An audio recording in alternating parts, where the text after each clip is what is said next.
खरी बळकणी केन्ना आयली तर जाय तेन्ना डॉक्टर रामन लोहिया हे लोहिया मैदानाचेर पयलीं दीस आयले ते चिंचोड्या त्या गांवांत थंय वसोडे चिंचोड्या त्या भागात रावले आनी तेणी अनाउन्स केलें की आपूण फाल्यां हांगसर मिटींग घेवपाक आसा लोहिया मैदानाचेर पुर्तुगीज सैनीक अशे पळय ताका आमी पाकले म्हणटाले पळय न्ही पाकले आनी खापरी अशीं दोन नांवां त्या पोलिसां भितर आशिल्लीं तर तांणी आटोकाट प्रयत्न केलो की लोक जमचे न्ही लोक येवचे न्ही लोहिया मैदानाचेर सांगता तुमकां शेकड्यांनी लोक थंय जमले 1846 आनी ते बरोबर 18 जुनाक आनी तेन्नाच्यान मागीर सत्याग्रही चळवळ जी आसा पळय न्ही ते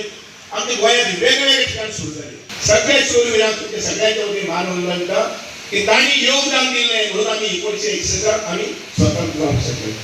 आयच्या दिसाच्या निमित्यान तुका ह्या दिसाची पदवी दिता हे स्वतंत्र चळवळींत आमगेर जाणटे जे आशिल्ले ते सहभागी जाले आनी हांव उलोवन म्हणटा तशें की तांणी 451 वर्सां जुलमी राजवटीक कशेंच हार गेलो ना आनी ताची एक ज्वलंत उदाहरण सांगता तुमकां रामनाथाचें देवूळ हे जुवारी न्हंयच्या पलतडीन आशिल्लें कामाक्षीचें मंदिर हे जुवारी न्हंयच्या राय त्या गांवांत आशिल्लें कामाक्षा रायेश्वर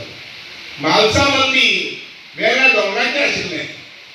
पण जेन्ना पुर्तुगीजांचो जुलम जावपाक लागलो तेन्ना जाणटेल्यांनी आपली घरदार सगळीं सोडली थंय पूण आपली संस्कृती आपली दैवता हे घेवन न्हंयच्या आलतडीन आयले उदाहरणार्थ रामनाथी स्थापन जालें रामनाथाचें देवूळ तुवें म्हार्दोळ स्थापन जालें म्हाळशेचें देवूळ आनी शिरोडेर स्थापन जालें कामाक्षा रायेश्वराचें देवूळ